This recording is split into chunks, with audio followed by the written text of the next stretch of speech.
मनाने लागलेली पीडा मी काय करू, मी दुःखी आहे रमा, हे फक्त तुलाच सांगतो. राजा दशरथ बोलतो, बोला. अनिष्ट लोकले व त्याची अशुभ फले आणि काही एक दुष्यज्ञ म्या देखिले दुष्ट लोकले पुढील वाणी वाजिले संपूर्ण. मला रात्री स्वप्न पडलं आणि स्वप्नामध्ये असणार जर चांगलं असलं, आपल्याला स्वप्न पडतात, आपण स्वप्नामध्ये काय काय पाहतो आणि जागा झाल्यावर ते स्वप्न नाहीच होतं आणि ज्या ठिकाणी आपण असतो त्या ठिकाणी आपल्याला कळतं मला स्वप्न पडलं.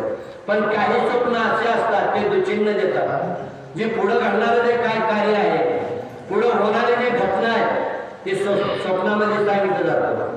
मंडोदरीला सुद्धा स्वप्न पडलं की रावणाला विनंती करते, रावणा पती महाराज ती रामाची सीता द्या ना परत. मला रात्री स्वप्न पडलं आणि स्वप्नामध्ये काय झालं, माझ्या गळ्यातली गळसरे तुटून पडले, माझं जे कुंकू आहे ते कोणीतरी एक असणारे काळ्या रंगाचे तरी आले, ती माझं कुंकू पुसून गेले.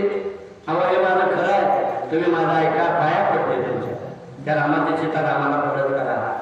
मग रावणाने ते स्वप्न मान्य केलं का, हे असे कितीही स्वप्न पडतात.